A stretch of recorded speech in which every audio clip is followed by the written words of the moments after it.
Bueno, hoy tenemos el gusto, el honor de recibir al general Ricardo Vallejo, comandante del agrupamiento de ingenieros Felipe Ángeles, al general Isidro Pastor, director general del AIFA, también al vicealmirante Juan Carlos Vera Minjares, director del Corredor Interoceánico, y están también el secretario Jesús Esteva de la SICT, Secretaría de Infraestructura, Comunicaciones y Transportes, y Andrés Layuz, que es director general de la Agencia Reguladora de Transporte Ferroviario, y Miguel Elorza. Siéntense, por favor. Hacia el final, que va a ser el detector de mentiras. Hoy vamos a hablar de trenes y también el general Pastor nos va a dar el informe de 3 años de operación del Aeropuerto Internacional Felipe Ángeles. Vamos a hablar de trenes de pasajeros, trenes de carga y del AIFA. Antes de iniciar, quisiera nada más darles 2 datos muy buenos que muestran cómo la economía mexicana está muy bien, cómo el modelo de economía moral, de humanismo mexicano, del principio de por el bien de todos, primero los pobres, da resultados. Miren el empleo de marzo, es el marzo más alto de la historia en empleo.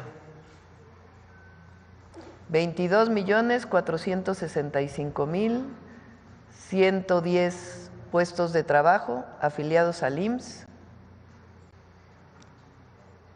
Del 1 de enero al 31 de marzo se crearon 226.731 empleos formales.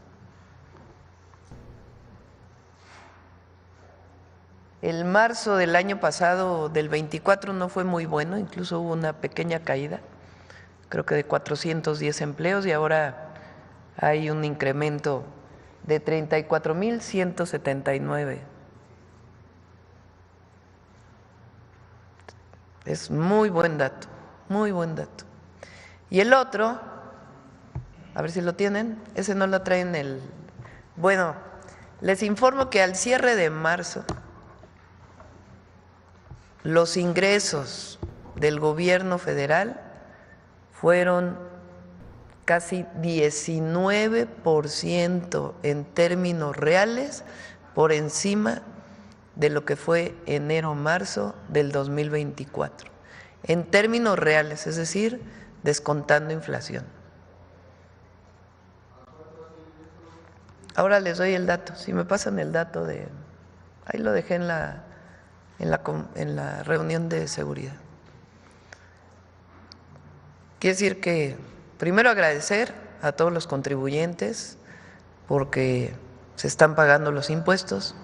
Hay algunos que todavía se resisten a cumplir la ley, pero la gente tiene confianza en el gobierno y está pagando sus impuestos.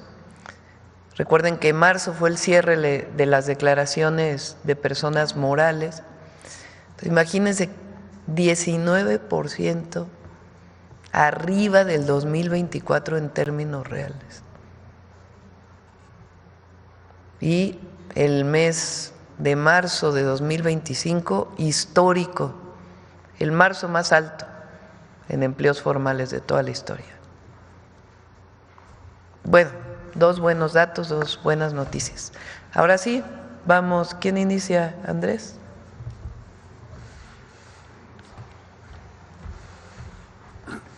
Buenos días, con su permiso, señora presidenta. No sé si mejor lo presento acá.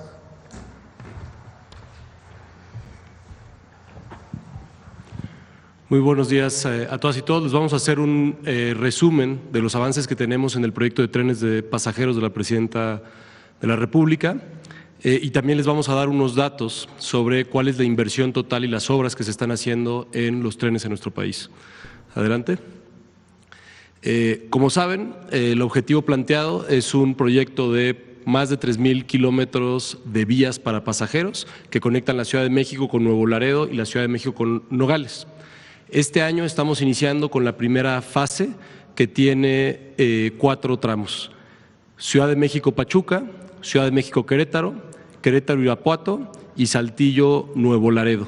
Para esto estamos trabajando con un equipo interdisciplinario compuesto por la Secretaría de Infraestructura, Comunicaciones y Transporte, la Defensa, SEDATU, Semarnat, Bienestar, CONAGUA, CONAMP, INA e INPI, y también con gobiernos estatales y municipales. Esto lo que nos ha permitido, y es un trabajo que ya llevamos haciendo varios meses, es contar con estudios técnicos, tener establecidos los requerimientos ambientales, la proyección de obras inducidas, salvamentos, cuerpos de agua, y se han hecho consultas y asambleas para el diagnóstico del derecho de vía, también, así como la contratación de estudios urbanos y de demanda, la planeación con gobiernos locales, estatales y también las empresas concesionarias, que aunque no vamos a compartir la vía con las empresas concesionarias, sí vamos a usar el derecho de vía que va pegado a donde actualmente están las vías de carga, y con la noticia que ustedes conocen que ya iniciaron los trabajos en la ruta AIFA-Pachuca por parte del agrupamiento de ingenieros Felipe Ángeles de la Secretaría de la Defensa Nacional. La que sigue, por favor. En el caso del tren México-Pachuca, después del trabajo de planeación y de todos los estudios que ya les comentaba, se dictaminó la viabilidad ambiental del tren de pasajeros de la Semarnat, es decir, hay una manifestación de impacto ambiental. En las últimas semanas han continuado y se llevaron a cabo 16 asambleas participativas donde se incluyen comunidades, ejidatarios y autoridades locales. Y en los estudios preliminares que ya tenemos de estudios de demanda, tenemos una estimación de que México-Pachuca, es decir, el recorrido México-Pachuca, que tendrá otros recorridos como México, digamos, el suburbano donde existe, México-Lechería, Lechería-AIFA y hasta Pachuca, son 80,000 pasajeros al día que estamos esperando. Esto es una mejora muy sustantiva para las personas que cotidianamente usan la autopista para venir de Pachuca.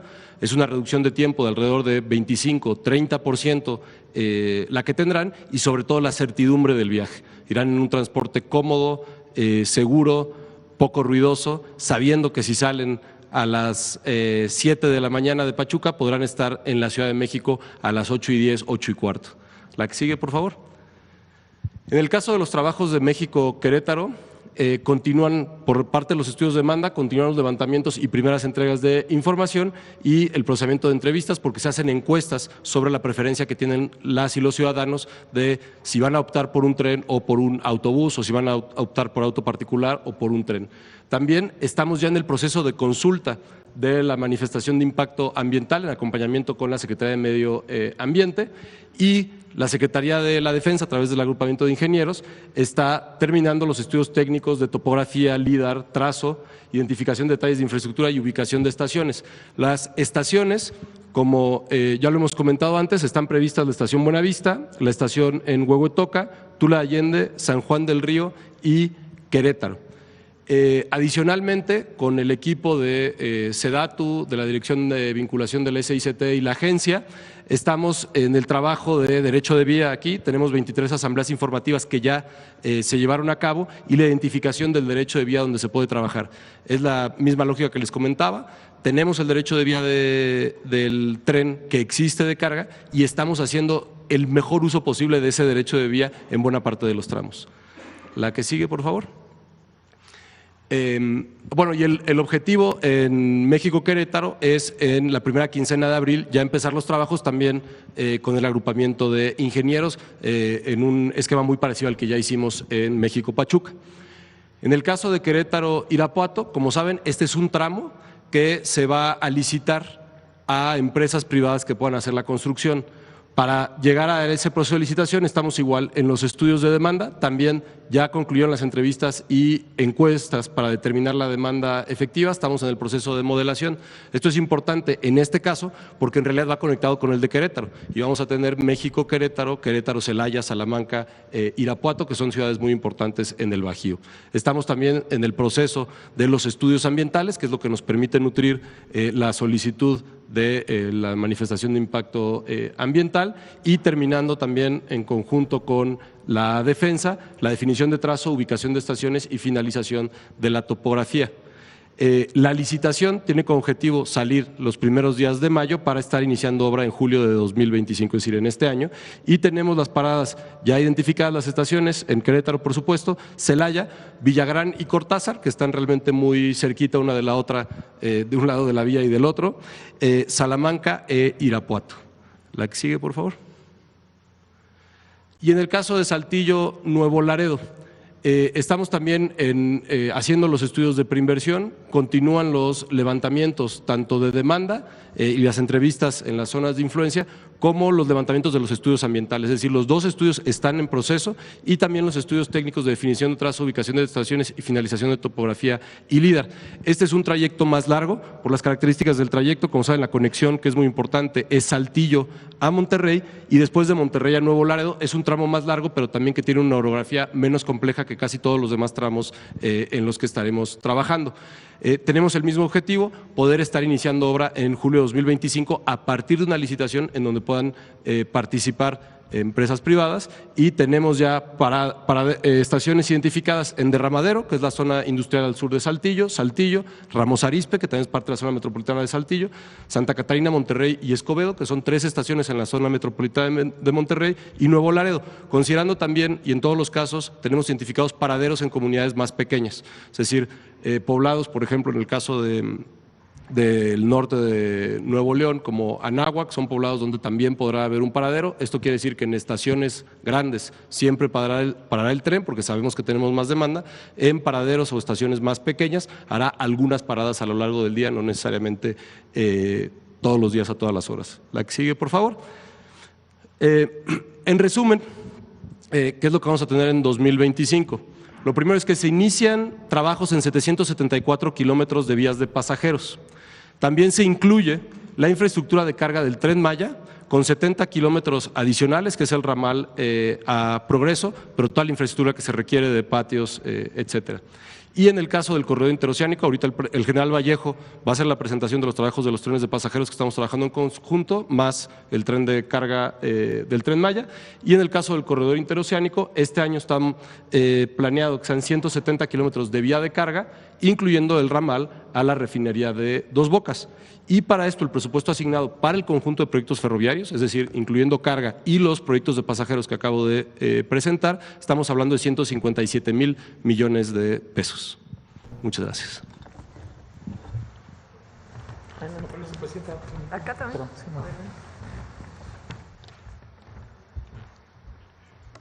Gracias.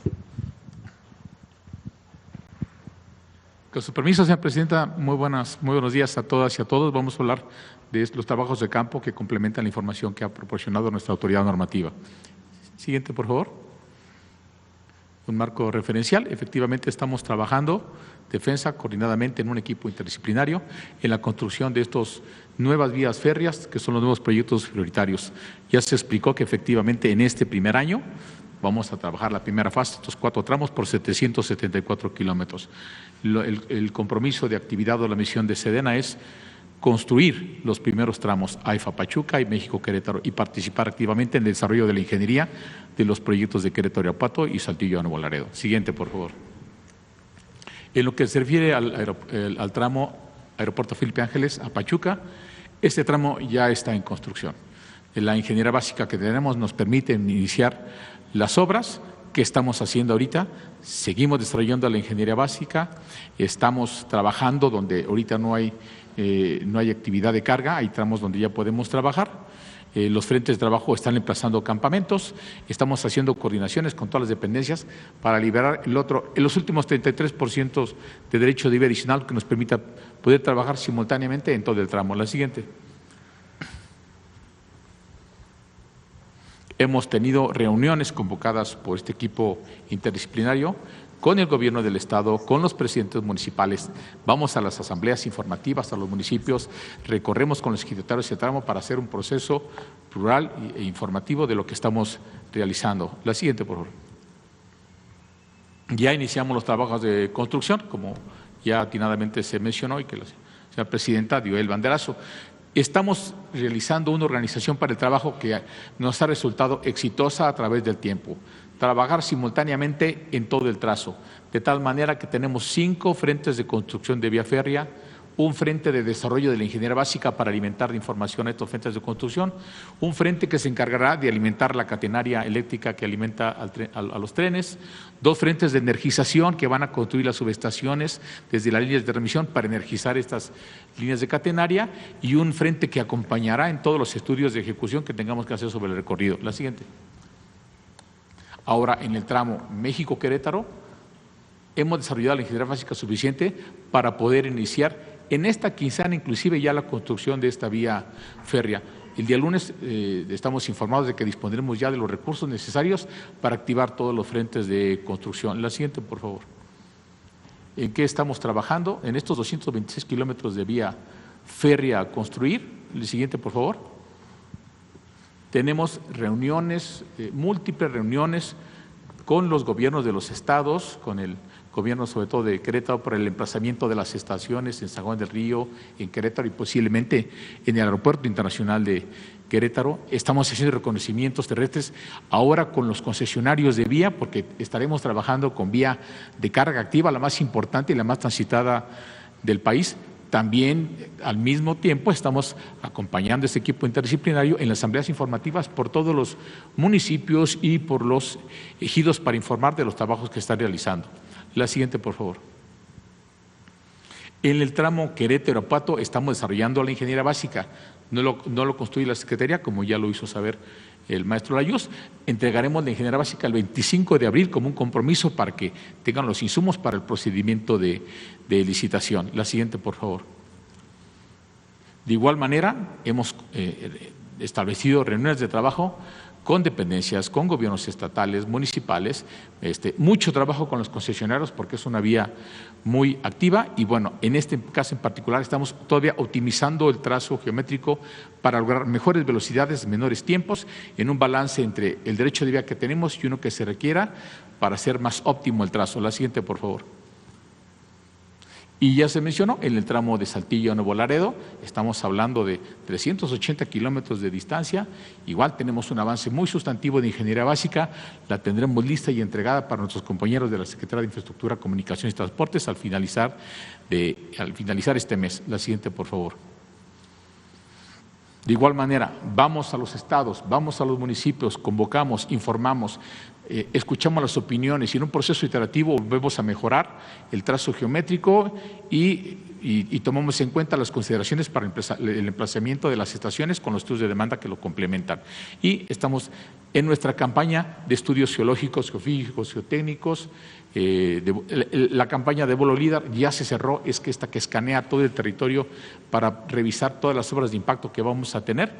Y ahorita estamos haciendo inclusive capacitación de nuestros ingenieros y nuestros técnicos para operar en una vía de carga activa y evitar accidentes. La siguiente, por favor. Ahora, simultáneamente tenemos la orden, la siguiente, por favor, de participar en la construcción por directiva presidencial, complementar el servicio de pasajeros que hoy ofrece la empresa Tren Maya con el transporte de mercancías para fortalecer más el modelo de negocios y dinamizar la economía del sureste. Que vamos a empezar en esta primera etapa la construcción. De los 10 complejos de carga vamos a iniciar los más importantes, los complejos multimodales de carga en Palenque, en Pochilá, en Progreso y en Cancún. Y vamos a construir 70 kilómetros de vías férreas en la zona metropolitana de Mérida para llevar el Tren Maya hasta el puerto de Progreso en un programa de obra de 1 año y medio. Estamos en condiciones de iniciar estos trabajos también a partir de la siguiente quincena de este mes. La siguiente, por favor. De tal manera que estamos desarrollando una ingeniería básica que ya la tenemos prácticamente terminada en todos los complejos de carga que vamos a iniciar y venimos en todas las campañas ambientales, de rescate arqueológico, siguiente por favor, que nos permitan estar a tiempo. Siguientes. Hemos tenido una muy fructífera interacción por orden de la Presidenta de la República con el gobierno de Yucatán específicamente, porque estamos alineando el proyecto de la Federación con el proyecto estatal de Renacimiento Maya, de conectar sus anillos viales con nuestra red ferroviaria en sus polos de bienestar para que sea un proyecto integral y unamos esfuerzos y reduzcamos costos. Hemos hecho varias reuniones en el corporativo del Tren Maya, en la ciudad de Mérida, con los equipos de gobierno para llegar a definiciones exactas de lo que vamos a hacer. Siguiente, por favor. Independientemente de todos los trabajos en campo que están muy avanzados. Siguiente. Por último, queremos mencionarle que estamos cerrando ya la pinza. Efectivamente, al construir el anillo ferroviario del Tren Maya, debemos de conectarnos con el ferrocarril del Istmo de Tehuantepec, que están construyendo nuestros compañeros de la Secretaría de Marina, y unirnos a la red ferroviaria nacional. ¿Cómo va a ser posible? Esto se va a realizar en la terminal de carga y traspaso de Palenque. Ya tenemos un punto de conexión, cada quien tiene su misión. Nuestros compañeros de la Armada ya están en Palenque, arriba en la población de Pacalná, a escasos 1,5 kilómetros, y nosotros construimos otros 370 metros de vía de nuestro complejo de Palenque para conectarnos y permitir que la carga que viene por el corredor interoceánico y toda la carga de la red ferroviaria nacional pueda ya ingresar al Tren Maya. Es muy importante lograrlo, nos pusimos de acuerdo, sacarlo lo más rápido posible para que en el proceso de construcción de la infraestructura de carga del Tren Maya, todos los insumos estratégicos que son rieles, durmientes, balasto, fijaciones, etcétera, ya los podamos mover por la red ferroviaria nacional a través de concesionarios y descargar las carreteras y probar que el sistema ya está funcionando con un incipiente movimiento de carga ferroviaria. Ya estamos listos para conectarnos y continuar con el trabajo. La siguiente, por favor. Vamos a nuestros campamentos, ya están reubicados, los ingenieros militares ya se desplegaron, la maquinaria está lista y tenemos la ingeniería básica. Tan pronto tengamos los recursos, inmediatamente empezamos la infraestructura de carga del Tren Maya para terminar esta primera etapa en 1 año y medio, como lo mencionamos. Tenemos un video, si no, necesito de ponerlo, que dura 2 minutos.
¿Cuánto, presidente? Gobierno de México. Si quiere el vicealmirante y después vamos a la para terminar con trenes. ¿Quiere allá o aquí? Sí, allá, ya, señora adelante. Gracias.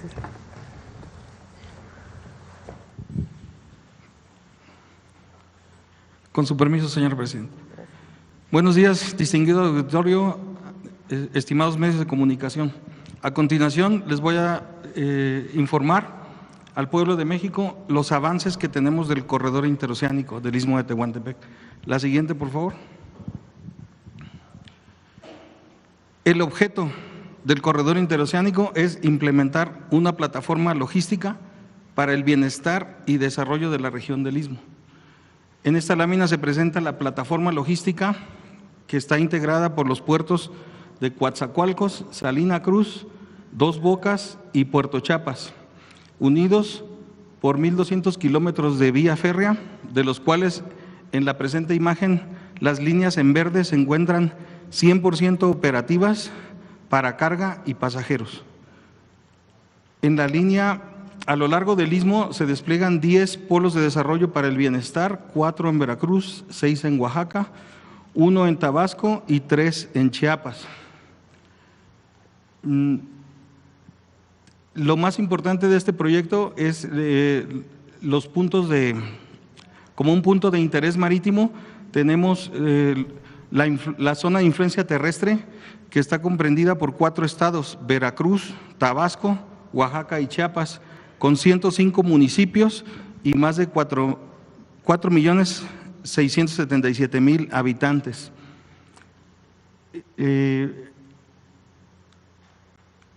Toda esta infraestructura se brinda seguridad con personal de infantería de marina con 1 brigada y 4 batallones y 22 pequeñas unidades desplegadas a lo largo de toda la infraestructura. Su zona de influencia marítima está comprendida por los 4 puertos y la zona de ultramar es la que le da el máximo valor estratégico a este proyecto, ya que permite conectar el istmo de Tehuantepec con todos los puertos del mundo a través de los 2 océanos. La siguiente, por favor. De los avances que tenemos en la línea Z, la tenemos, como decía, 100% operativa. Se rehabilitaron 3 patios de trasvase, 7 laderos y entró en operación desde el 22 de diciembre del año 2023. La línea FA entró en operación el 13 de septiembre de 2024. Tiene 2 patios de trasvase y 9 laderos y continúa en su rehabilitación, ya que de la estación Ingeniero Roberto Ayala en Huimanguillo hacia 2 Bocas, Tabasco, se va a construir un ramal que se llama vía de penetración de 92 kilómetros. Con este ramal vamos a poder interconectar la refinería con todo el sistema ferroviario nacional. La siguiente, por favor.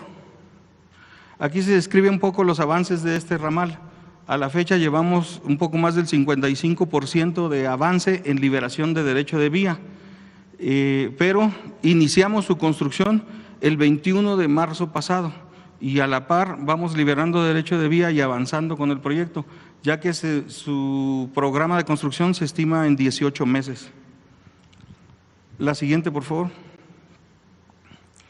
Respecto a la carga al transporte de carga y pasajeros en la línea del sistema ferroviario del Ferrocarril del Istmo, tenemos la línea Z y la línea FA que han operado pasajeros más de 90,000 y cerca de 400,000 toneladas de carga diversa, como son cemento, varilla, granel agrícola, hidrocarburos, y se pueden observar la tendencia de las gráficas en aumento. También se observa que en septiembre del año pasado, cuando entra en operación la línea FA, entonces la operación combinada de las 2 líneas se incrementa.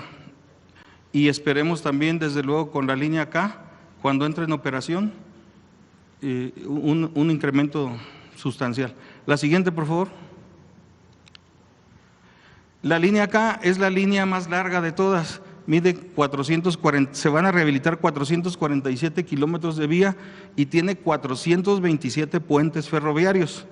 Comprende un gran trabajo de infraestructura de parte de mucho personal y tenemos también más de 600 obras de drenaje y 14 estaciones que están en proceso de rehabilitación. Se estima concluir con estos trabajos para esta línea en el segundo trimestre del próximo año. Sin embargo, ahorita a corto plazo tenemos programado poner en operación el primer tramo. La rehabilitación se divide en 3 tramos precisamente para optimizar tramos prioritarios y para mejor control en el proceso de rehabilitación. El tramo 1, que corre de Ciudad Ixtepec a Tonalá, tiene un avance muy significativo, cerca del 87%, y estamos trabajando para tenerlo listo en julio próximo, señora presidenta, y que entre en operación. Un avance general de la línea, un poco más del 70%. La siguiente, por favor. En la ciudad de Huixtla ocurría una situación especial. La ciudad fue generada a partir del ferrocarril, pero ya quedó inmersa a través de 14 pasos a nivel. Entonces, para eficientar el sistema ferroviario y garantizar al mismo tiempo la seguridad de la población, se construyó un viaducto ferroviario de 3 kilómetros. Este viaducto lleva un avance muy significativo. Recientemente tuvimos una visita de supervisión el mes pasado que nos permitió colocar la última dovela de las 84, como se muestra en la figura, es la colocación de la última dovela de acero de 40 toneladas en el cauce del río. Con esta infraestructura se han generado 1.500 empleos directos y se estima concluir en este mes con este viaducto. Es un viaducto muy grande, tiene 85 zapatas, pilas de acero, columnas, un total de más de 39,000 metros cúbicos de acero de concreto ejecutado y más de 10,000 toneladas de acero. También se construye, muy importante, un parque lineal. Cuando estaba la línea anterior, el derecho de vía permitía un espacio público de 4,000 metros cuadrados. Al generarse ese espacio con el viaducto, se liberan 80,000 metros cuadrados. Y por instrucciones de nuestra señora presidenta se construye un parque lineal que va a permitir el convivio de las familias, espacios recreativos y deportivos. La siguiente, por favor. Polos de desarrollo para el bienestar. Se implementan hasta el momento 14 polos de desarrollo. Los del Istmo en su mayoría se encuentran concesionados, tienen vocaciones para partes automotrices, generación de energía, farmacéutica y agroindustrial. En las imágenes, estos parques son espacios, predios que oscilan entre 80 y más de 500 hectáreas. Se encuentran en proceso de activación prácticamente. En las imágenes se ilustra el polo de desarrollo de Texistepec con los avances que tenemos a la fecha. Son concesionados a consorcios a través de licitación pública internacional y en el caso de Texistepec llega un avance significativo del 10% físicamente. La siguiente, por favor. Estos polos se encuentran gestionando su legitimidad bajo los debidos procesos del manejo de las tierras, los predios, a través de donación con los gobiernos y próximamente estarán siendo activados. Ahorita estamos próximos por licitar. Está en proceso de licitación San Blas Atempa, el fallo se emite el 15 de julio.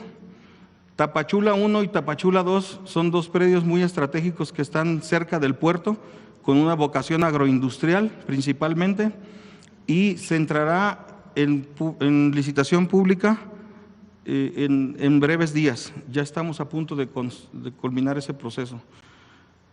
De Teapa, Tabasco y de Arriaga, Chiapas, tenemos dos predios que estamos generándolos para que se conviertan en polos de desarrollo legítimamente. La siguiente, por favor. El polo de Asunción Ixtaltepec fue asignado bajo licitación pública internacional a la empresa Arcis. Esta empresa desarrolla en un espacio de 50 hectáreas de su predio una planta para la transformación de aluminio. Va a producir transformación de aluminio en productos semiterminados y van a contribuir al desarrollo industrial sostenible, al desarrollo socioeconómico regional, fortaleciendo la competitividad nacional. Inicia su construcción de su planta por diferentes aspectos de ingeniería industrial, su construcción en agosto de este año. La siguiente, por favor. De obra comunitaria, todo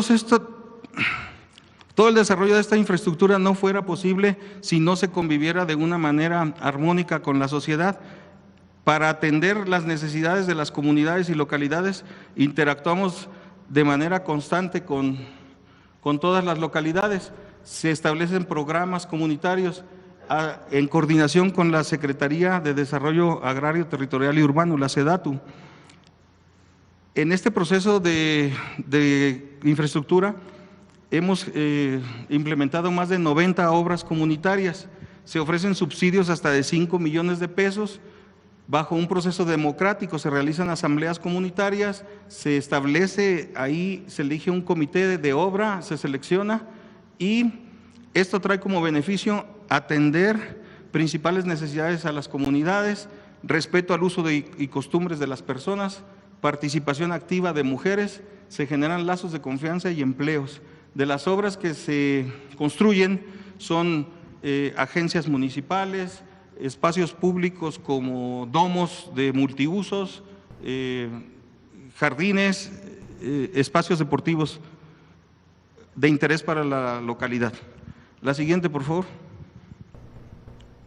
El puerto de Salina Cruz. El puerto de Salina Cruz se encuentra en proceso de modernización y tiene un futuro muy prometedor.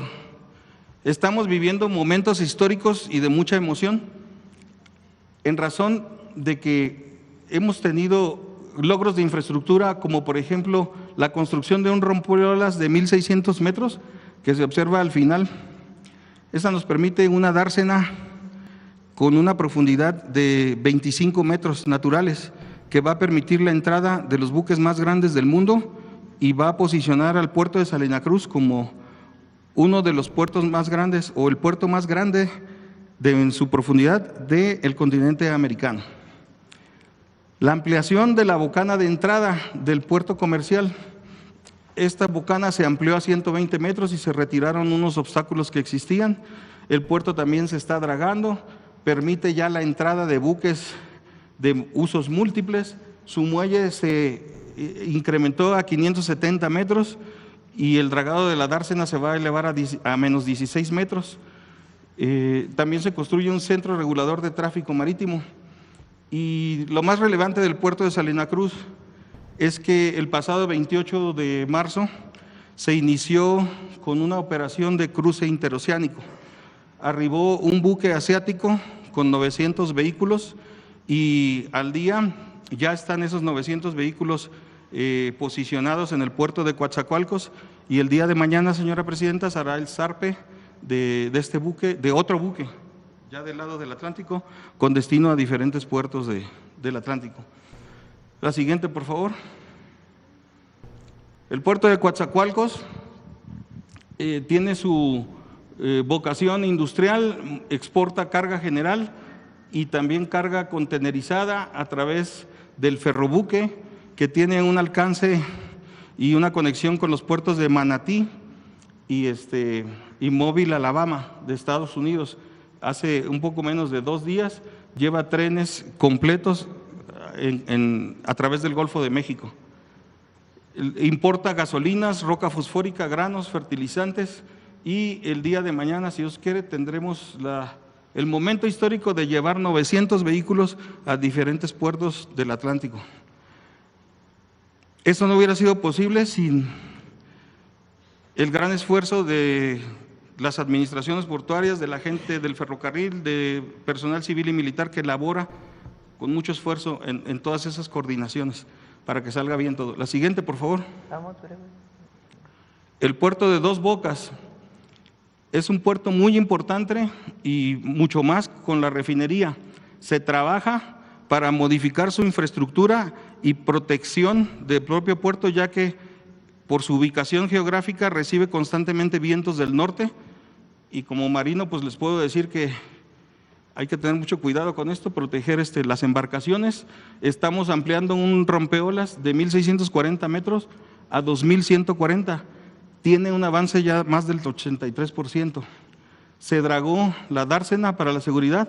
Una vez que terminamos este rompeolas, vamos por el otro rompeolas para ampliarlo de 580 a 1.360 metros.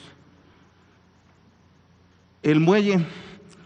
Se construye un muelle para granel mineral de 434 metros. Estamos con un avance ya bastante considerable de más del 84%. Y estamos, si Dios quiere, para junio de este año terminarlo. La siguiente, por favor. Puerto Chiapas es un puerto muy importante, es un puerto que mantiene un socaire ante las inclemencias de la región meteorológicas, ante las inclemencias meteorológicas de la región. Este puerto ofrece casi operación los 365 días del año. Y es un puerto estratégico ya que se ubica en la frontera y permite la conexión de la mercancía de todo el Océano Pacífico hacia el sur de México y hacia Centroamérica, y su interconexión con el ferrocarril a diferentes puntos. tenía un problema constante de asolve. Invertimos 1 año y 3 meses en estudios científicos con la UNAM y otras dependencias federales que nos apoyaron para conocer el movimiento de tierras y determinar una solución efectiva para evitar su asolve. Se concluyó que su escollera norte debe de incrementarse 700 metros y se deben de colocar un par de ganchos, se llaman, para proteger y evitar el asolve en su entrada. Este proceso se va a licitar. Ahorita, a partir del mes de mayo, se publicará la licitación pública. El puerto también se generó un circuito muy importante de 3.5 kilómetros de vías y este circuito va a permitir el transbordo de mercancías y conectar la línea K con el propio puerto y desembarcar contenedores. También tiene una plataforma para 254 contenedores refrigerados. Esta es la parte de operación del puerto, tiene una vocación muy importante de movimiento de mercancías, pero a su vez también tiene vocación turística y se trabaja programando el incremento de cruceros. La administración del puerto ha hecho su promoción y ya se incrementa el servicio de cruceros para estos próximos años. La siguiente, por favor. Se puede concluir que la plataforma logística del corredor interoceánico del Istmo de Tehuantepec se encuentra operando de manera parcial, pero significativa, y se está modernizando para cumplir con su misión de generar bienestar y desarrollo de esta región. ¿Es cuánto, señor presidente? Ahora sí vamos con AIFA. Gracias. Por acá también.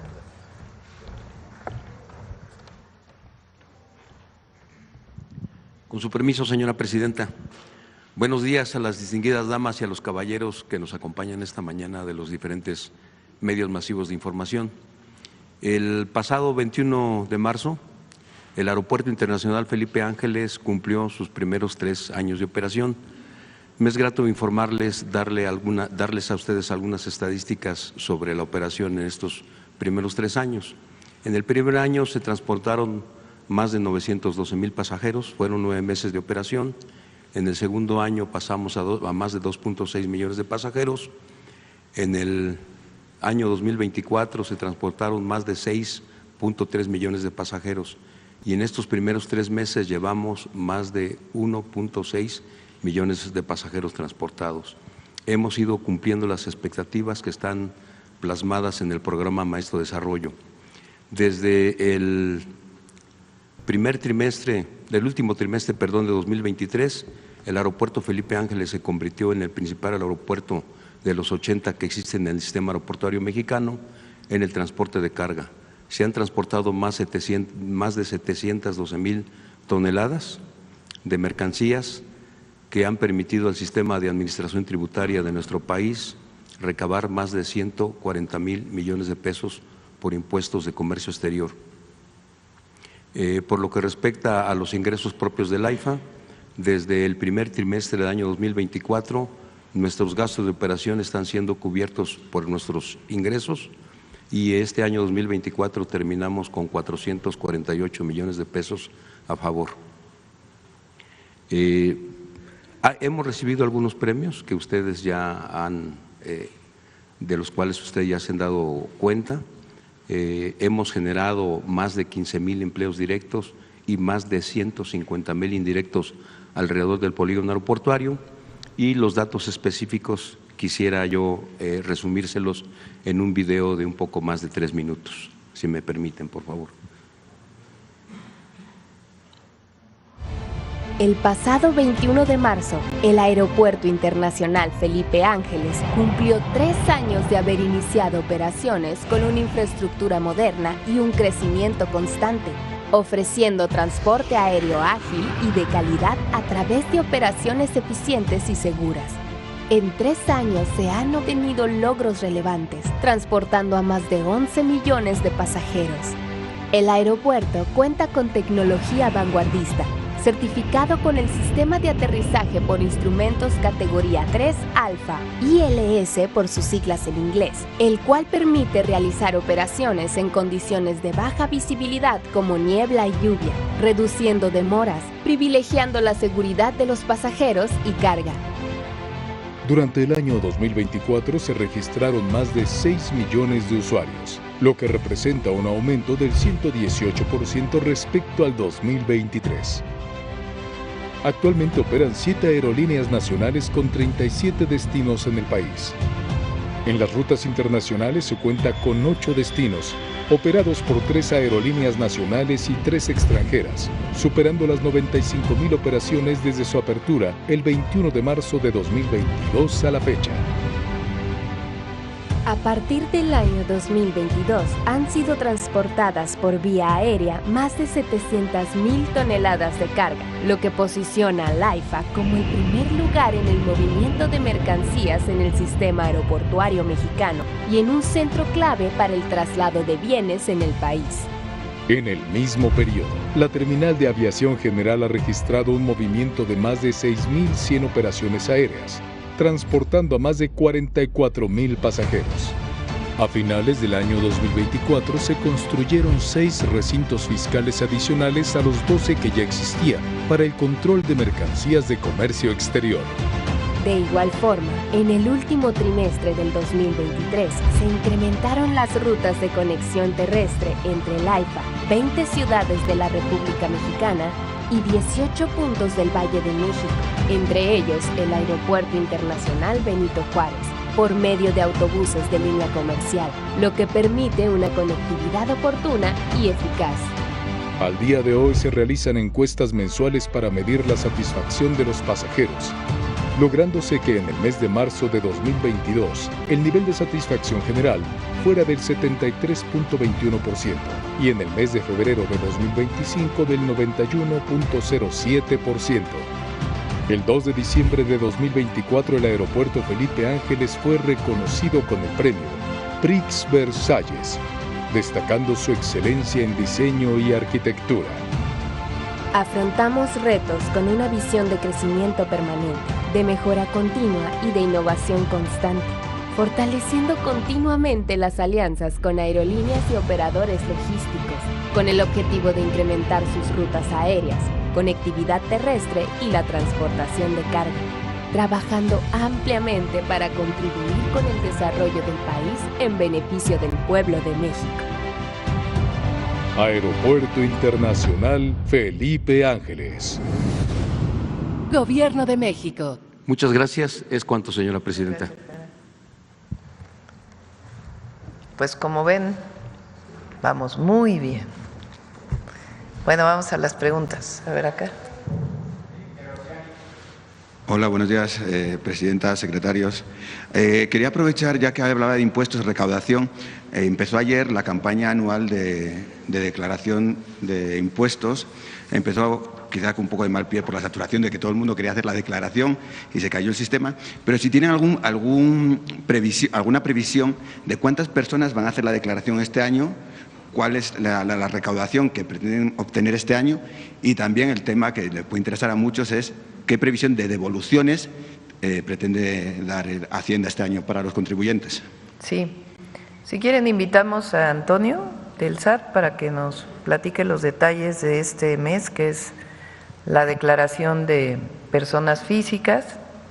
El número de recaudación o los números de recaudación hasta ahora: hemos recaudado a marzo de 2025 $1.717.288 pesos, lo que representa 19.7% más en términos reales, es decir, descontando inflación, que lo que se recaudó de enero a marzo del 2024. Y para lo que preguntas, invitamos a Antonio en la semana que viene para que pueda dar los detalles. Bueno, muchas gracias. Por cierto, mi nombre es José Leveña, de Publimetro.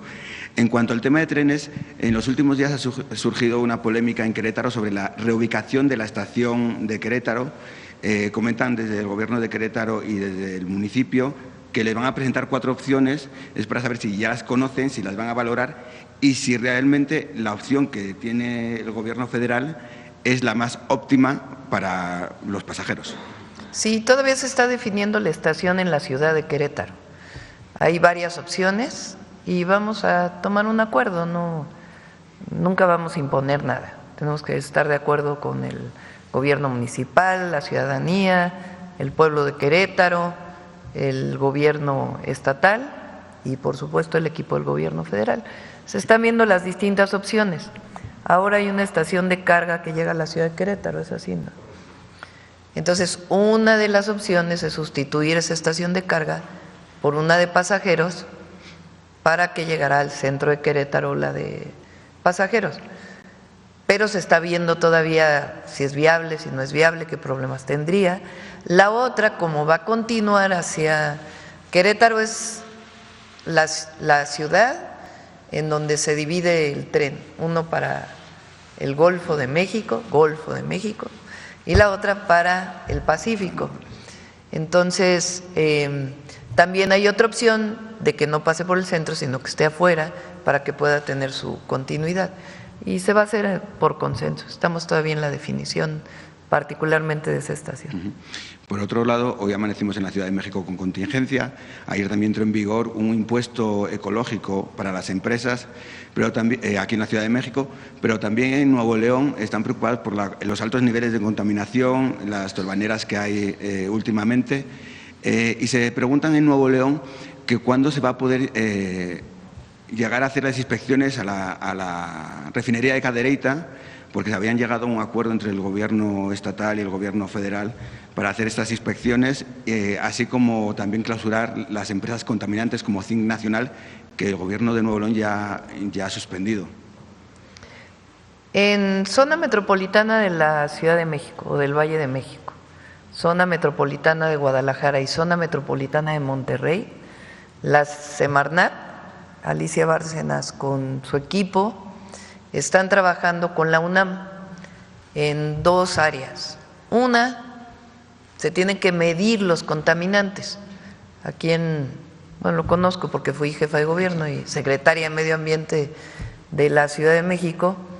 Aquí en la Ciudad de México hay una red de monitoreo muy especializada que ahora que fui jefa de gobierno todavía invertimos para que fuera mejor, porque hay muchos tipos de contaminantes. Entonces, lo que tenemos que saber es qué tipos de contaminantes hay en cada lugar y qué provocan que haya esos contaminantes en la atmósfera de ese lugar. Entonces, aquí se está todavía fortaleciendo ese estudio para tomar algunas medidas adicionales en coordinación con la jefa de gobierno, la gobernadora del Estado de México y también el gobernador de Hidalgo, porque ya la zona metropolitana del Valle de México antes solo incluía a Tizayuca como municipio y ahora ya incluye más municipios. Entonces ese es un estudio, el otro es en la zona metropolitana de Guadalajara y el otro en Monterrey. Entonces una parte es medir qué contaminantes hay. Hay contaminantes que se emiten directamente, como el monóxido de carbono, del escape de los coches o de las chimeneas de las fábricas, se emite directamente. Hay otro contaminante, como por ejemplo el ozono o algunas partículas, que hay fuentes de emisión, se combinan en la atmósfera y ahora producen otros contaminantes, como el ozono, que viene de los óxidos de nitrógeno y de los hidrocarburos o compuestos orgánicos volátiles. En Monterrey, la red de monitoreo que tienen es muy antigua. Entonces, lo que se está diseñando con la UNAM es cómo instalar esa red de monitoreo para saber qué contaminantes hay. ¿Por qué es importante eso? Porque si hay contaminación por polvos, pues es muy distinta la medida que debes tomar que si es contaminación por ozono, que viene de coches o viene de las fábricas, de sus contaminantes primarios. Esa es una parte que se está haciendo. La otra se llama inventario de emisiones. ¿Quién contamina y cuánto contamina? Hasta que no terminen bien esos estudios, no se van a tomar medidas. Mientras tanto, pues obviamente se está haciendo la inspección en refinería, en industrias, todo lo que normalmente se hace. No van a llevar mucho tiempo tampoco. Queremos que este año haya un primer resultado para que las medidas que se tomen, pues realmente den resultados. Hay quien dice, por ejemplo, en Monterrey hay que poner el hoy no circula. Pues a lo mejor no sirve poner el hoy no circula en Monterrey y afectas a las personas. Entonces, por eso es muy importante pues el estudio científico y a partir de ahí tomar las medidas. Sí, porque en la última semana hubo más de 200 llamadas a Protección Civil por olor a gas y se estaba culpando a la refinería de Cadereyta también. No necesariamente, hay muchísimas industrias en la zona metropolitana de Monterrey, muchísimas. Y por eso es importante saber de dónde viene esa contaminación. El día que fui a Monterrey, que fui al evento de la CAINTRA, el día anterior había habido pues un episodio donde la visibilidad era muy corta, pero fue principalmente polvos, porque un aire muy fuerte, viento muy fuerte, y levantó mucho polvo. Entonces, por eso, para beneficio de los habitantes de la zona metropolitana de Monterrey, pues hay que saber quién contamina, cómo se contamina, para poder tomar las medidas adecuadas. ¿Y el gobierno de Nuevo León pretende acceder a inspeccionar también la refinería? Sí, ellos tienen atribuciones, no para la industria federal. La industria, en la ley de equilibrio ecológico, se determina qué industrias son inspeccionadas por el Estado y qué industrias son inspeccionadas por la Federación. Obviamente, si hay contaminación por industrias, no necesariamente tiene que irse la industria de ahí. Hay mecanismos que disminuyen las emisiones y entonces se mantiene el empleo y al mismo tiempo mejoras ambientales. Como la modernización de la industria, por ejemplo, de la refinería. Sí, exactamente. ¿Y aquí en la Ciudad de México se podría tomar alguna otra medida adicional? Usted que conoce muy bien, ¿no?, el tema de la contaminación. Aquí, por ejemplo, esta época ahí, la época de calor, la época del inicio de la primavera, normalmente hay estas contingencias ambientales, que por cierto hay más contingencias ahora que antes, porque el límite para declarar la contingencia es más bajo, para proteger más la salud. Entonces han ido bajando los límites de contingencia. En esta época se combinan muchas cosas. Las altas temperaturas provocan más ozono, pero la química atmosférica de la ciudad es muy complicada. A lo mejor disminuyes los vehículos y de todas maneras no bajas el ozono, porque viene por otras fuentes. Y algo que impacta mucho en esta época son las quemas agrícolas y los incendios forestales, que provocan pues distintos contaminantes, que es una medida distinta la que hay que tomar, que no necesariamente tiene que ver con los vehículos. Okay. Muchas gracias. Ya para terminar, es para saber qué habló ayer con el primer ministro de Canadá. Hablamos coincidimos en que es muy importante seguir la comunicación con Estados Unidos por la importancia que tiene la integración de nuestras tres economías, seguir fortaleciendo el tratado comercial, que por cierto, ahí en la comentocracia, sin dar nombres, dicen que yo siempre estuve en contra de los tratados comerciales y que ahora digo que son buenos. Si se fijan a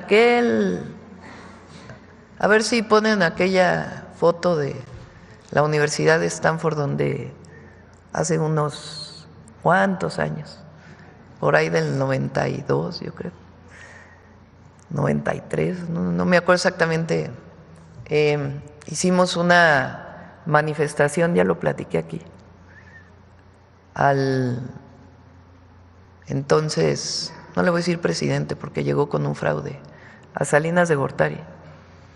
Hicimos una manifestación, estudiantes mexicanos que estábamos allá y muchos paisanos y paisanas. Y el cartel que yo levanté decía: tratado justo, democracia ahora. Ahí está.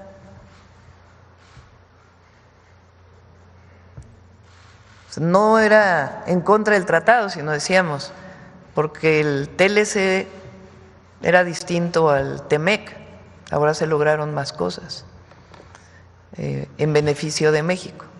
Entonces no es que hayamos estado en contra del tratado, sino que siempre dijimos tratado justo y democracia ahora. Pues ahora tenemos democracia y hay un mejor tratado que negoció en su momento. Primero fue Peña Nieto y luego lo cerró bien el presidente López Obrador. Bueno, entonces con el primer ministro de Canadá, hablamos de la importancia del tratado y también de mantener el acuerdo comercial siempre entre Canadá y México, que nos permita pues tener los beneficios.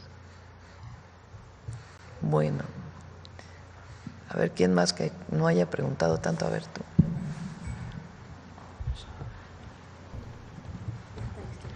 ¿Qué tal, Presidenta? Muy buenos días a usted. Pues bueno, de acuerdo a los precriterios de la política económica dados a conocer el día de ayer por la Secretaría de Hacienda y Crédito Público, mueve su previsión sobre el tipo de cambio estimado en una depreciación del peso que se estima de aproximadamente 8% al cierre del 2025. Esto podría cotizarse aproximadamente, de acuerdo a este precriterio, en 20 pesos por dólar. Esto viene a repercutir en el costo de la deuda, Presidenta, especialmente en lo que viene siendo el índice del saldo histórico de los requerimientos financieros del sector público, ya que estima que para finalizar el 2026 la deuda será de casi 20 billones de pesos. En este contexto que plantea la Secretaría de Hacienda, ¿cómo se enfrentará la incertidumbre económica y el impacto de un menor crecimiento asociada con lo previsto pues, de las políticas comerciales y fiscales de los Estados Unidos, así como las condiciones financieras globales? De manera más concreta, Presidenta, ¿cuáles serían las previsiones para enfrentar las presiones y los compromisos en materia presupuestaria que genera pues, este informe? Es que es una visión muy negativa la que tienes tú. Nosotros no compartimos esa visión. Mira, este saldo fíjate, lo publicó ayer la Secretaría de Hacienda y Crédito Público. Mira, 333,028 millones de pesos adicionales en recaudación, casi 20% más en términos reales respecto al 2024. No creo que los neoliberales ni los tecnócratas hubieran previsto esto. Más bien, ¿cómo sin reforma fiscal? ¿Cómo sin aumentar impuestos? Tenemos 333,000 millones de pesos más de recaudación. Estamos haciendo un trabajo muy importante en aduanas, muy importante. Fíjense, yo le doy seguimiento diario al ingreso de aduanas, diario, aduana por aduana. Tenemos una plataforma y me reúno a partir del mes pasado, cada mes, con los responsables de las aduanas para hablar con ellos de la recaudación en cada aduana del país, entre otras muchas cosas que estamos haciendo, además de que el trabajo del director del SAT es muy bueno, muy honesto. Entonces, ¿cómo voy a pensar que vamos a tener problemas en la recaudación si vamos muy bien? Pues no va a haber problemas en la recaudación. Y llama hoy en la tarde, ¿no? Es hoy a las 2 de la tarde, hora de México, creo. Ya es el anuncio del presidente Trump sobre tarifas, aranceles, repito, es a todo el mundo, no solo en su caso a México. Vamos a ver cuál es el anuncio que da, pero nosotros tenemos un plan de fortalecimiento de la economía en cualquiera de las circunstancias. Es el Plan México y ahora lo vamos a fortalecer más. Entonces no somos negativos. Presidenta, este planteamiento se lo hago porque es una publicación del día de ayer de la Secretaría de Hacienda. Estos datos están publicados ayer. Sí, pues ellos dan los datos técnicos. En Twitter. Pero tu pregunta publicados. dice, ¿qué van a hacer porque va a caer la recaudación? No, pues va muy bien la recaudación. Entonces, claro, la Secretaría de Hacienda, porque además así lo pide la ley, tiene que presentar los criterios para el cierre del 2025 y los precriterios para el 2026, tiene que dar una estimación de acuerdo a sus modelos, de dónde va a quedar más o menos nuestra moneda, pero eso no quiere decir que tengamos una visión negativa de la economía nacional. Repito, marzo el mayor número de empleos con todo y los anuncios que ha habido respecto a los aranceles por parte del presidente de los Estados Unidos. Y nosotros estamos trabajando. Y la otra, México es de los países con menor deuda respecto al PIB de toda la Organización para la Cooperación y el Desarrollo Económico. Entonces claro, si te dan más pesos por dólar, pues hay impacto sobre el monto de la deuda, pero eso es algo que tiene que ver con la situación internacional. No es que México se esté endeudando más, sino que de acuerdo con el tipo de cambio, pues cambia el porcentaje de la deuda, porque una parte de la deuda, aunque ya poca, es deuda externa. Ya la mayoría de la deuda en México está en pesos, la gran mayoría. Entonces eso nos da pues mucha solidez. Y eso lo hizo en una buena parte el presidente López Obrador, cambiar de deuda en dólares por deuda en pesos. Gracias, Presidenta. En una segunda pregunta es acerca del Tratado de Agua.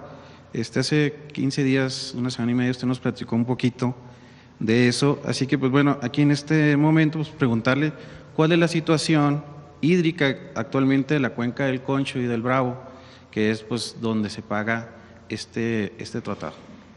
Hay diálogo con Estados Unidos a través de SILA, se llama el Acuerdo de Aguas. Es un acuerdo, si mal no me acuerdo, si no me falla la memoria, de 1944, en donde ellos nos dan una cantidad de agua en el Colorado, que por cierto es mayor que la que nosotros entregamos por el Bravo, por el río Bravo. Entonces, hay acuerdo en este momento, hay negociación con Estados Unidos, porque pues, ha habido muchos años de sequía, entonces ahora el Bravo pues trae menos agua, pero vamos a cumplir con el acuerdo poco a poco y por eso hay este diálogo. ¿Habrá precisamente acerca de esta sequía, Presidenta, algún apoyo específico para los productores de estas cuencas que, pues bueno… Hay un apoyo especial para Sonora.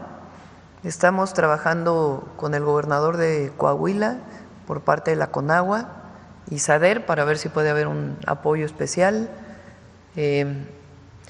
Y además recuerden que estamos haciendo, en particular en la frontera norte, aunque no solo, porque es en todo el país, todo el programa de tecnificación de riego agrícola. Eso va a ser muy importante, porque va a haber más productividad en el campo con menos agua. Entonces, es algo, por ejemplo, que Estados Unidos había estado solicitando a México, de que para que se pueda cumplir con el tratado, pues se hiciera tecnificación. Lo hacemos por los agricultores mexicanos y por el campo en México, pero además nos permite cumplir de mejor manera con el Tratado de Aguas. Gracias, Presidente. Bueno, vamos a ver. Sobre el AIFA, a ver aquí, tú que nos has preguntado casi. Buenos días, señora Presidenta y doctora Claudia Sheinbaum. Buenos días a todas las autoridades presentes. Buenos días también a todos los compañeros y compañeras de la prensa mexicana. Me llamo Mateo Cerqueira, soy periodista en Brasil y allí acompaño las mañaneras del pueblo todos los días para Agência Estado, uno de los mayores vehículos de prensa de Brasil. Presidenta, mi primera pregunta no podría ser otra sino acerca de Donald Trump, que anuncia hoy nuevos aranceles a productos importados a diferentes países del mundo, incluso Brasil, que ya se ha preparado con medidas para eventuales tarifas, pero con un impacto especialmente fuerte en México, cuya economía depende en más de un 80% del comercio con su vecino del norte. Dado que estas medidas podrían afectar sectores clave, como el automotriz, ¿qué acciones concretas tomará su gobierno para contornear estos aranceles y reducir la vulnerabilidad económica frente a las decisiones unilaterales de México? Y me gustaría saber si podríamos adelantar, ya que el anuncio sería mañana, ¿cierto? Pero no vamos a adelantar. Ah, perfecto. No hay problema. Mañana vamos a anunciar. Es un programa integral lo que vamos a anunciar. No es un asunto de si tú me pones tarifas, yo te pongo tarifas, o aranceles, yo te pongo aranceles. Nuestro interés es el fortalecimiento de la economía mexicana, entre otras de la industria automotriz. Por cierto, con la presidenta Dilma Rousseff en su momento, ella hizo un programa muy interesante en el 2012 de fortalecimiento de la industria automotriz en Brasil. Incluso lo hemos estudiado porque nos interesa mucho. Ella puso un impuesto a la industria automotriz y fue reduciendo ese impuesto a la industria automotriz en Brasil. No digo que lo vayamos a copiar porque son condiciones distintas, digo qué fue lo que hizo ella. Puso un impuesto a lo que se importaba y también a la industria en Brasil, y les disminuía el impuesto a partir de aumento en eficiencia, de inversión en investigación y desarrollo, de compra de autopartes, fuera en Brasil o en el Mercosur, un programa integral que permitió que del 2012 al 2017 se incrementara en 75% la producción automotriz en Brasil, fuera mayor el rendimiento vehicular y también hubiera más investigación y desarrollo en la industria automotriz. Muy, muy interesante. Nosotros lo que queremos es fortalecer la industria automotriz. Yo ponía de ejemplo el otro día, no solo es, México produce, digamos que la mitad de lo que produce se exporta y la mitad de lo que produce se queda en México, más o menos, quizá un poco más exportamos. Pero el problema es que estamos importando muchos vehículos, particularmente de Asia, y no es nada en particular contra ningún país asiático, ni mucho menos. Pero resulta que hay vehículos compactos que se venden mucho en México, que no se fabrican en México y son para el mercado nacional, no se exportan a ningún lado. Entonces, si nosotros queremos fortalecer la industria automotriz, pues no nada más es el tema de Estados Unidos, sino cuánto estamos importando y cómo hacer que los vehículos o la mayoría de los vehículos que se compran en México se fabriquen en México, frente a la nueva situación internacional que tenemos, pero además es parte del Plan México que diseñamos desde hace 6 meses. Y lo mismo es en otras áreas de la economía nacional, particularmente de la manufactura. Ayer leía una nota en la revista Forbes que decía que se está usando demasiado un programa que existe en México vinculado con el tratado comercial con Estados Unidos, en donde no se paga IVA a lo que se produce o lo que se importa para enviarlo a los Estados Unidos, que es el programa IMEX, o a las maquilas.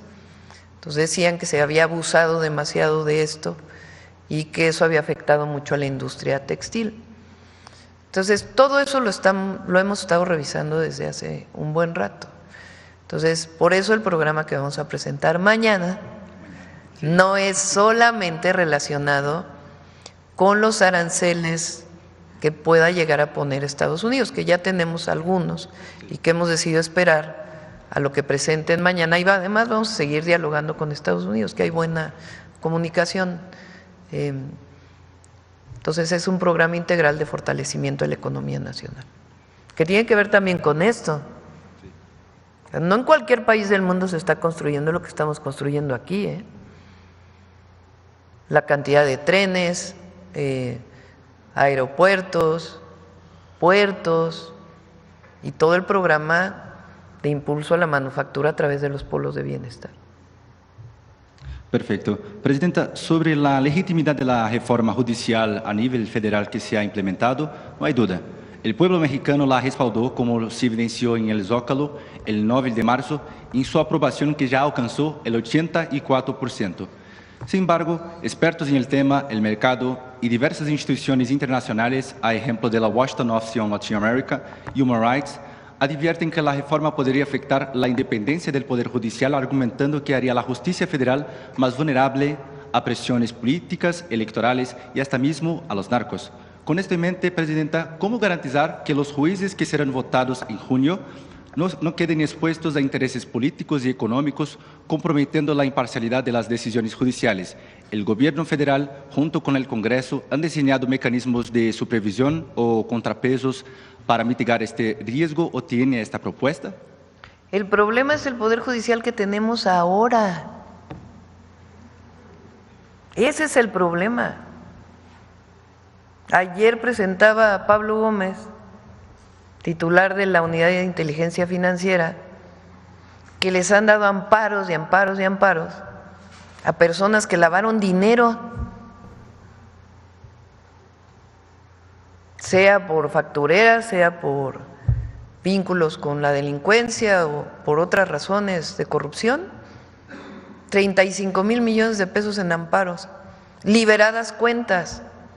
La UIF congela cuentas. Sin embargo, también observé preocupaciones sobre la posible relación... Dije cabeza fría, no sí. dama de hierro, es distinto.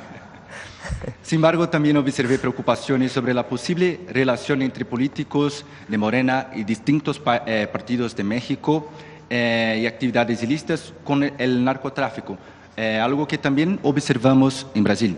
En este contexto, ¿qué medidas concretas está tomando su administración para garantizar que la transparencia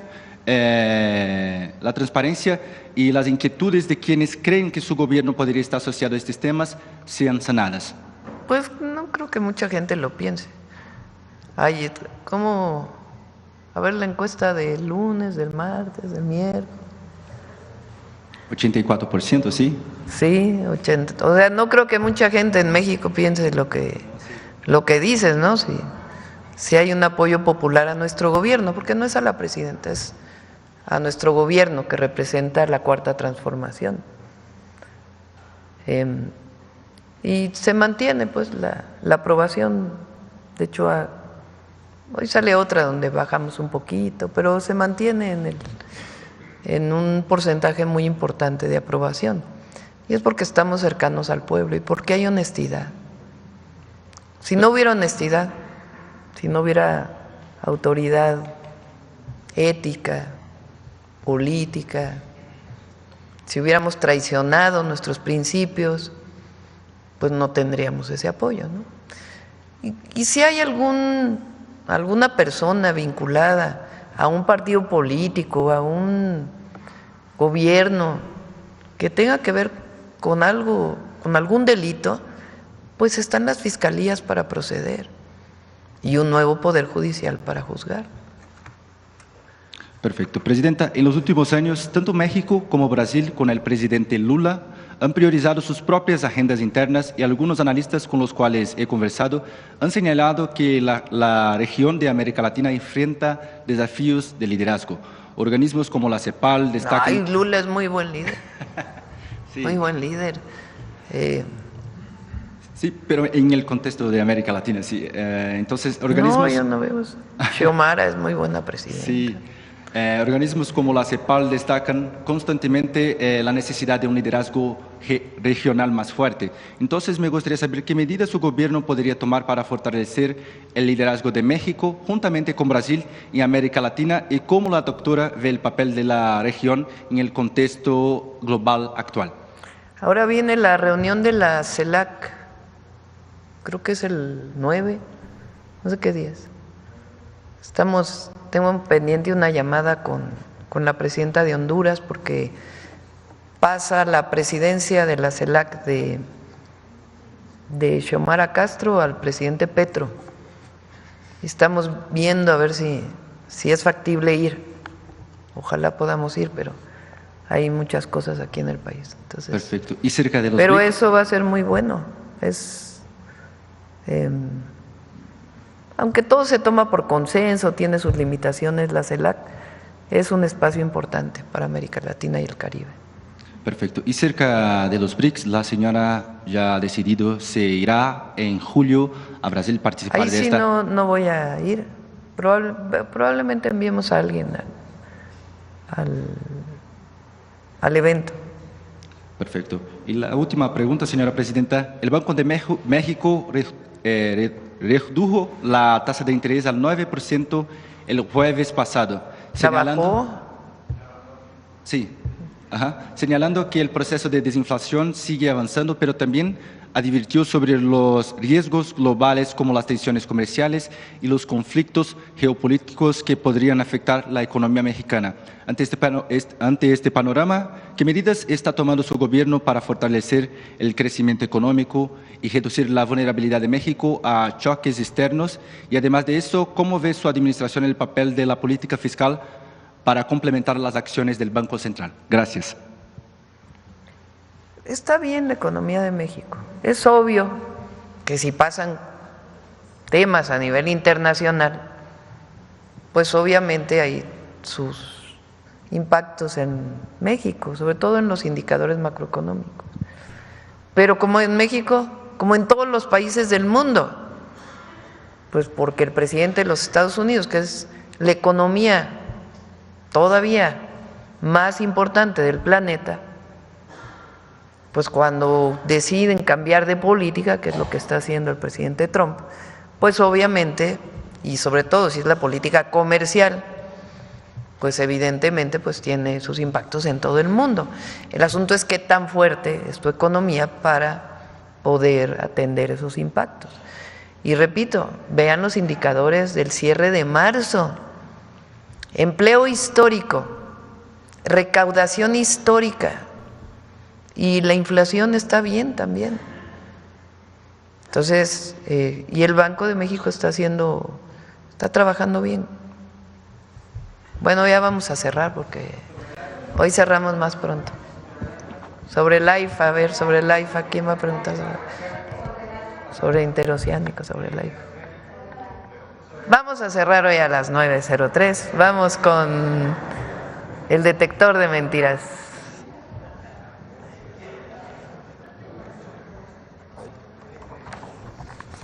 Con su permiso, Presidenta.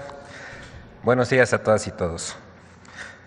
¿Qué buscan los políticos de oposición, los comentaristas y hasta los medios de información que ante la imposición unilateral de aranceles por parte de Estados Unidos a todo el mundo, lanzan mentiras para desacreditar el esfuerzo del país frente a los aranceles? Inventan sumisiones de la presidenta y difunden escenarios apocalípticos. Por otro lado, el detector de mentiras encontró que siguen promoviéndose noticias falsas sobre el Poder Judicial. Veamos el video.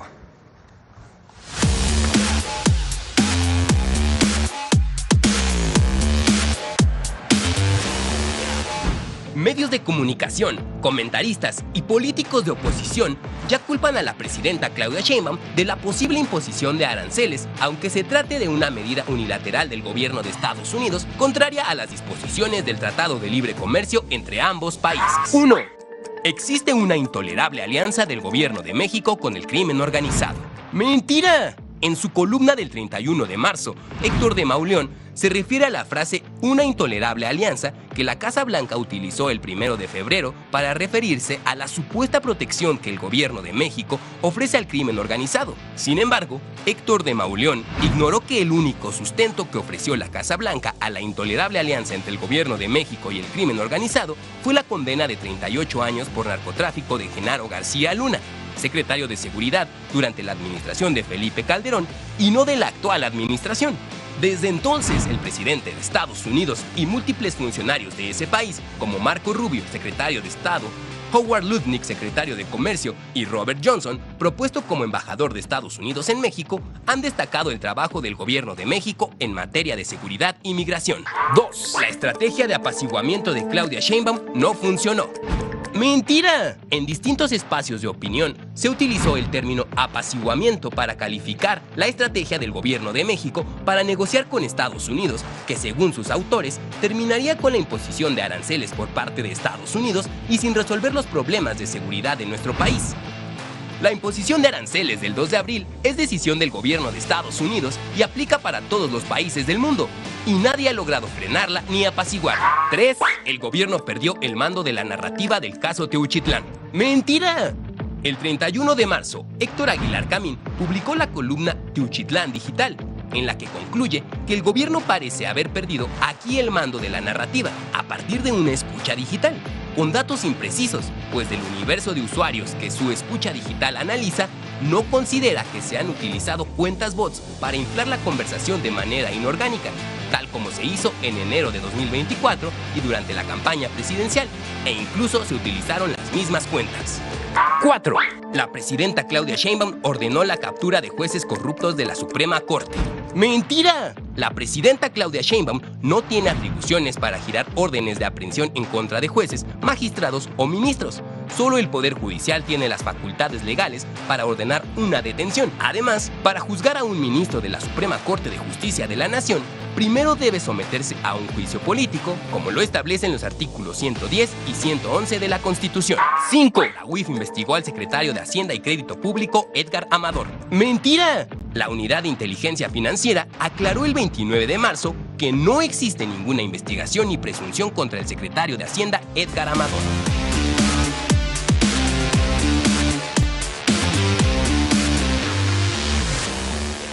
Gracias, presidenta. Buen día.